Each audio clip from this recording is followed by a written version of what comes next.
Right, you guys, got a quick review here of the Sahara P35 RGB tempered glass gaming ATX case. Now this is a real budget type case, but gives you some premium features like tempered glass and also RGB fans. It's got 4 RGB fans in here, and they're pretty decent, and also the case runs pretty cool. Now on top here you can see you get some dust filters here, and we're going to go through here. This is your RGB controller button, so you can control your RGB fans from here, and you can also control them via the remote control which comes in the kit also. You also get 4 120mm Turbo Pirate RGB fans in the case as well. You can also buy them without the fans installed and buy the fans separately, which run about £5 each. You also get a controller box as well. Now here is your RGB controller. You get one USB 3.0 in here, another USB and another one here, which is probably 2.0 here. You've got your headphones and audio jack, your reset and your power LEDs and your power button here as well on the top of the panel. Quite a nice looking type panel and case here. I do like the LED lights here because it tells you that when it's on, and also the activity of the hard drive on there.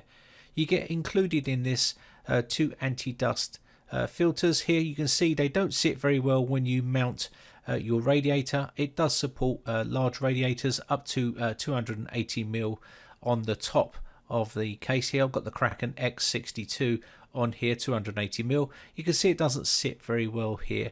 Now on the top it does also support 120 and also 140mm rads up here as well. Finish is not too bad, black look. You do have these little thumb screws here to remove the tempered glass. Now to have tempered glass on this sort of price point is pretty good. You've also got glass on the front as well. Now the front doesn't contain a dust filter, but you can see here these are the mounting points for your tempered glass. You do have some ventilation down the side here, which does give good airflow into the case. Now you also get a lot of airflow coming into the front of the case. There's a big opening here which draws air in, a bit like a vacuum here to pull air into the case. And I'm getting a 30 Celsius running at 25% fan speed here, which is pretty good.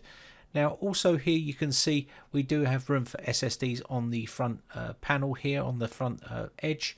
Also here we have some ventilation here above the PSU and also the hard drive caddy. That is riveted into place, and that is the only places where you can put 3.5-inch drives as well. Now also down here you can see on the back we do have expansion slots. There's 7 of them on there. One is replaceable. All the rest have to be popped out, and you can't replace these. So if you do put in a NIC card or a sound card or something like that and you remove it, then there's going to be a gaping hole here, which is something that I don't like on these particular types of cases. But at this price point it's pretty okay, I suppose, because obviously it's going to cost you about £40 with the case without the fans, and also about £50 to £60 with the RGB fans installed with the controller as well, which ain't too bad. So that is one little gripe there. Let's take a look at the PSU area. This is another area of concern for me. Now don't worry about the mess of cables. I've not tied them back because this is just a temporary build. Now I did run into a little problem with the PSU. I was trying to use a non-standard type PSU, and the gap there, as you can see, is like a mash of cables down here. You can see the gap between the PSU and the hard drive cage here. You can't remove the hard drive cage, and if you're using a modular power supply, which is what I wanted to use, I couldn't fit it in here because of the space in between here. But this one is a non-modular power supply, which is just a basic small power supply, but it did fit in there. But you can see there's a big wad of cables there, which doesn't look very nice, and I could have tidied that up a little bit better, but I just did it for a temporary measure. But I just wanted to show you what the size is here. Now I tried to install the HX750i into this case, and it does fit inside that little area there. The problem you're going to have is when you try to plug in your cables it's right up against the hard drive caddy cage, and you can't remove it, so you can't plug in your cables, and it's a bit of a nightmare, to be fair. As you can see here, there's not much room, and it becomes a bit of a nightmare to route the cables. But you can see here I'm running them across the hard drive cage here because this is a non-modular power supply that I use. So I just wanted to point that out, and some people may not bother about the sort of things like that, but me, that's a real no-no. Now, it's not going to restrict the airflow because there's no airflow that goes in from that side, so it's not so much of a problem of blocking airflow. It's just more of a problem of routing cables and trying to plug them in and making your life a misery. So that's one little minor issue there. Now you can see here we do have room here for SSDs, which we can put here as well, mounted on this side. The grommets on here are not the best, but there's plenty of room to route your cables, and there's loads of little places to route them as well. Now on the front here you can put a water cooling solution, which is 120mm or 140mm, and it also takes a 240mm radiator on the front there as well. Now you can see I've got a Kraken X62 in here, and it fits lovely up the top as well, which looks okay. And again, everything works fine. The RGB fans are only one-way rotation because of that dome effect on them, but you can see here the cage does move a bit. The steel grade is not the thickest, but it's okay. You can put a water cooling solution on the rear of 120mm, and that will be that for the rear as well if you wanted to, or you can just leave the RGB fan on the rear. Other than that, it's okay for this sort of price point.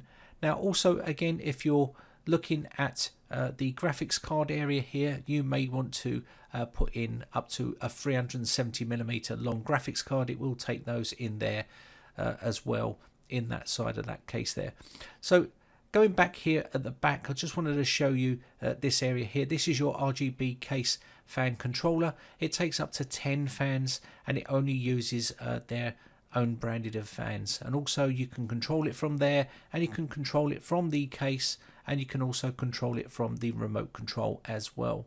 Now just a quick look at those grommets here. Just wanted to point this out to you. They are a bit flimsy, and when you're tucking cables through, they do buckle and they just keep falling out, which is a bit of a disappointment. As you can see, there's one moved out there, and also there's another one, and I just couldn't keep them in, so I just took them out. So what's my honest opinion of the case? And my honest opinion is I do think it's a pretty good case for the money. You've got to remember this is a £40 case without the RGB fans, and it's also a tempered glass case on the front and side. Also, you can get good water cooling in here as well, and with the RGB fans and the controller and all that sort of good stuff that comes with this case and tempered glass, you will get this for around about £60. If you do look around the internet, you'll find them like eBay and places like that. So all in all, I'll give it a thumbs up, and for the money, it's not too bad. It does have a few little niggles and things like that, but they are workable. You can work around those, and there's no brand of case that is 100% perfect, so just bear that in mind when you're buying this particular type of case. Anyway, I'm going to wrap this one up. My name is Brian from briteccomputers.co.uk. Thanks again for watching, guys. Thanks for your continued support. Bye for now. Now, if you haven't subscribed yet, hit the big red subscribe button on my YouTube channel and hit the bell notification button next to that to be notified when we upload new videos.